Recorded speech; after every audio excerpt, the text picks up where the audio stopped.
नमस्कार मित्रों, मैं जितेंद्र कुमार पांडे फिर आप सभी के सामने उपस्थित हैं। आज का हमारा विषय है अलंकार। अलंकार सभी प्रतियोगिता परीक्षाओं में पूछा जाता है और साथ ही सीबीएसई क्लास 9th एवं 10th में भी पढ़ना है। उन सभी प्रतियोगिता परीक्षाओं को ध्यान में रखकर हमने अलंकार लेकर आए हैं। अलंकार पढ़ने से पहले हम अलंकार की व्युत्पत्ति पर ध्यान देंगे कि अलंकार किसे कहते हैं। अलंकार तो बहुत सारे हैं, पर हम उसी अलंकार को पढ़ेंगे जो प्रतियोगिता परीक्षा में पूछी जाती है। साथ ही आपके सीबीएसई क्लास 9th में और 10th में पढ़ना है। उसी से संबंधित हम अलंकार आप सभी के सामने प्रस्तुत करेंगे। तो अलंकार पढ़ने से पहले अलंकार की व्युत्पत्ति पर ध्यान देने की आवश्यकता है। अलंकार किसे कहते हैं? तो अलंकार का मतलब होता है आभूषण, यानी गहना। आभूषण यानी गहना।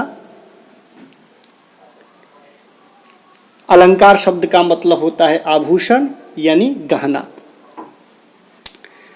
अब हम किसी भी शब्द को व्युत्पत्ति करने के लिए हम संस्कृत शब्द से व्युत्पत्ति करते हैं। तो अलंकार शब्द का व्युत्पत्ति होता है अलंकरोति इति अलंकार।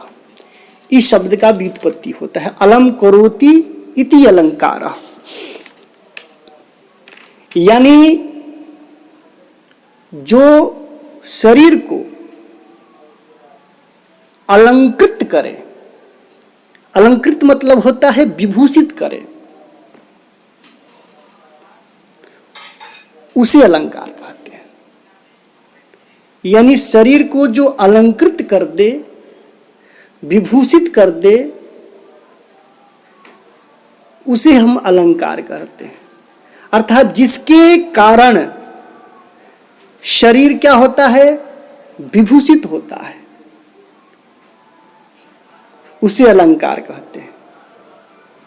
उसी प्रकार काव्य में अनुप्रास, उपमा, ये सब अलंकार हैं। आदि काव्य के शरीरभूत शब्द और अर्थ को विभूषित करते हैं। तो उस कारण से वे शब्द और अर्थ अलंकार कहलाते हैं। अब शब्दालंकार होता है, कुछ अर्थालंकार होता है। तो हम आगे पढ़ेंगे शब्दालंकार क्या है, अर्थालंकार क्या है। यानी आप इतना सही, अलंकार का मतलब होता है गहना या आभूषण।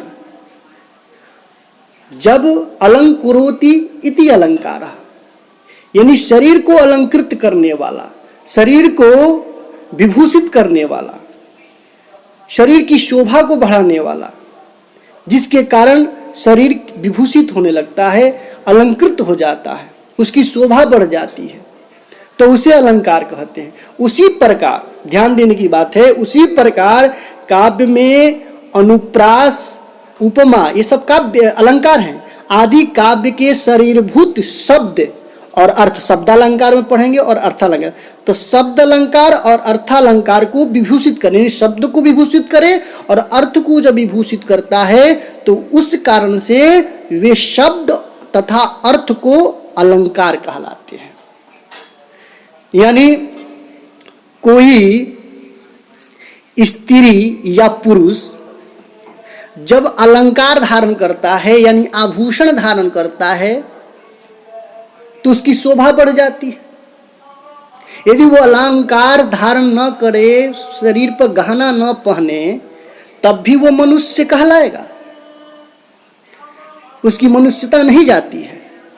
परंतु वो अलंकार धारण करने से उसकी शोभा बढ़ जाती है, शरीरगत उसकी शोभा बढ़ जाती है, तो उसे हम अलंकार कहते हैं। उसी प्रकार काव्य में भी उपमा आदि अलंकार शब्द अर्थ को विभूषित करते हैं, इसीलिए वह अलंकार कहलाते हैं। और काव्य की शोभा उसकी बढ़ जाती है। काव्य में अलंकार रहे या न रहे, काव्यत्व की हानि नहीं होती है। यदि काव्य में अलंकार है तो उसकी काव्य की उत्कर्षदायक होगा, काव्य की शोभा बढ़ जाती है। तो अलंकार शब्द का मतलब होता है यानी आभूषण। जिस प्रकार सुवर्ण आदि के आभूषण से शरीर की शोभा बढ़ जाती है, उसी प्रकार काव्य अलंकार से काव्य की। संस्कृत के अलंकार संप्रदाय के प्रतिष्ठापक आचार्य दंडी के शब्दों में कहा गया है, काव्यान शोभाकरान धर्मान अलंकार प्रचक्षते। काव्य के शोभा कारक धर्म गुण अलंकार कहलाते हैं। हिंदी के कवि केशवदास एक अलंकारवादी कवि हैं।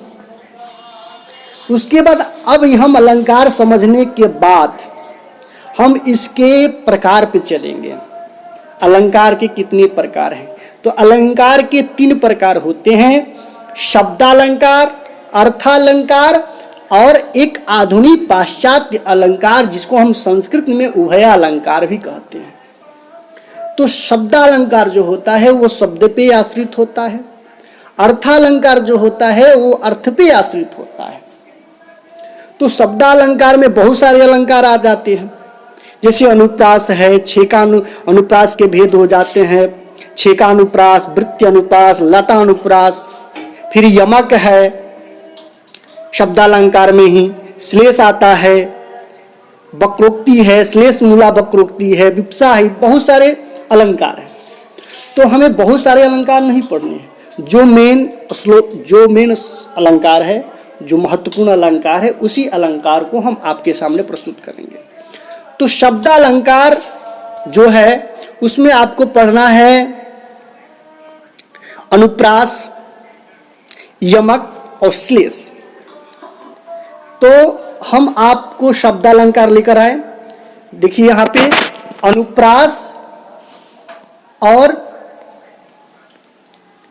अनुप्रास यमक और श्लेष, ये शब्दालंकार के भेद हैं। ये शब्द पे आश्रित हैं, तो इसे शब्दालंकार कहते हैं। और जो अर्थ पे आश्रित है वो अर्थालंकार है। तो अर्थालंकार में यहाँ पे देखिए उपमा है, रूपक है, उत्प्रेक्षा है, अतिशयोक्ति है, मानवीकरण है। इसमें बहुत सारे भी अलंकार है। मानवीकरण है, प्रतीप है, अतिशयोक्ति भी है, उल्लेख भी होता है, स्मरण भी है, तुल्य योगिता भी है। बहुत सारे अलंकार आपको मिलते हैं। जो मेन अलंकार हमें पढ़ना है, महत्वपूर्ण अलंकार, वो उपमा, रूपक, उत्प्रेक्षा, अतिशयोक्ति और मानवीकरण।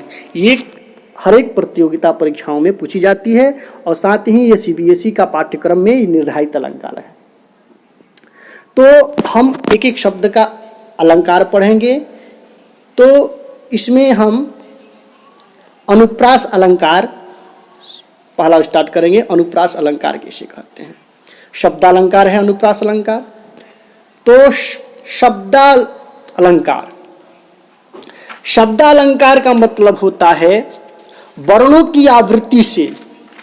शब्दालंकार यानी शब्दालंकार के अंतर्गत आते हैं अनुप्रास अलंकार। तो वर्णों की आवृत्ति से जब काव्य की शोभा बढ़ाई जाती है तो वहां अनुप्रास अलंकार होता है।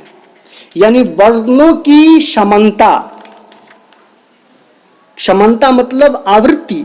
संस्कृत में कहा था वर्ण साम्य मनुप्रास, वर्णम साम्यम अनुप्रास। यानी वर्णों की समानता मतलब आवृत्ति को अनुप्रास कहते हैं। तो वर्णों की जहां समानता हो, आवृत्ति हो, वहां अनुप्रास अलंकार होता है। यानी संस्कृत में है वर्ण वर्ण साम्य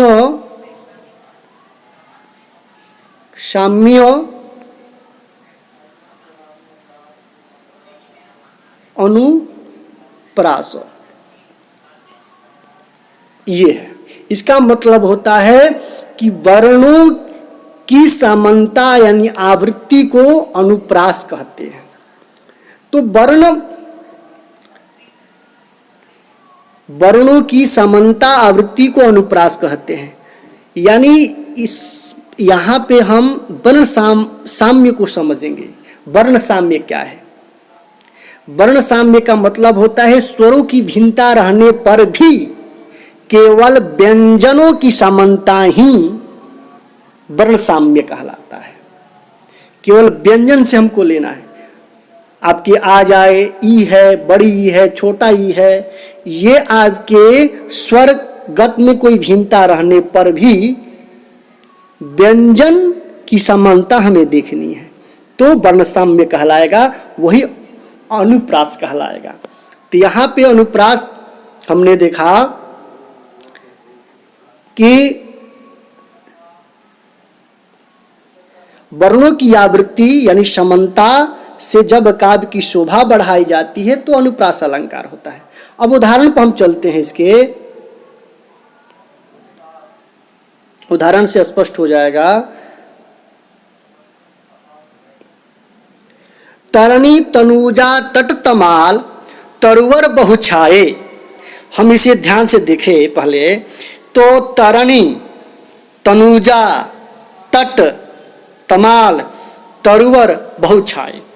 इसमें तरणी में, तनुजा में, तट में, तमाल में, तरुवर में, इसमें त वर्ण की आवृत्ति हुई है। तरणी शब्द में त वर्ण की आवृत्ति हुई है, तनुजा में त वर्ण की आवृत्ति हुई है, तट में भी त वर्ण की आवृत्ति हुई है। माने इन पांचों शब्दों में त वर्ण की समानता है। त वर्ण की आवृत्ति होने से इसे हम अनुप्रास अलंकार कहेंगे, क्योंकि त वर्ण के बार बार आवृत्ति हो रहा है, समानता है त वर्ण की, तो इसलिए यहाँ पे जो है, यहाँ पे अनुप्रास अलंकार है। तो अनुप्रास अलंकार समझ में आ गया होगा। अनुप्रास का मतलब होता है वर्ण साम्यम अनुप्रास, यानी स्वर्णों की भिन्नता रहने पर भी केवल व्यंजनों की समानता ही वर्ण साम्य कहलाता है। दूसरा उदाहरण देखिए। चंद की चंचल किरणें खेल रही जल थल में। तो यहाँ पर चंद और चंचल में च वर्ण की आवृत्ति हो रही है, तो च वर्ण की आवृत्ति होने के कारण यह अनुप्रास अलंकार है। और तीसरे उदाहरण पर देखिए। नभ पर चमचम चमचम चपला चम। तो यहाँ पर भी चम में भी, चपला में भी, इन तीनों शब्दों में च वर्ण की आवृत्ति होने से यहाँ पे अनुप्रास अलंकार है। तो अनुप्रास अलंकार का मतलब समझ गए, जहाँ पे वर्ण की समानता हो, वर्ण की आवृत्ति हो, तो अनुप्रास अलंकार कहेंगे। यानी व्यंजन वर्ण की आवृत्ति होने पर आपके स्वर में भिन्नता मिल सकती है, पर व्यंजन में भिन्नता नहीं मिलेगी। यानी वही व्यंजन आपकी कई बार आवृत्ति हो जाए तो वो आपके अनुप्रास अलंकार कहलाते हैं। तो आज का विषय अनुप्रास अलंकार था, और अलंकार हमने पढ़ा, अनुप्रास अलंकार पढ़ा। नेक्स्ट वीडियो में हम इसके यमक और श्लेष अलंकार लेकर आप सभी के सामने उपस्थित होंगे। तब तक के लिए धन्यवाद।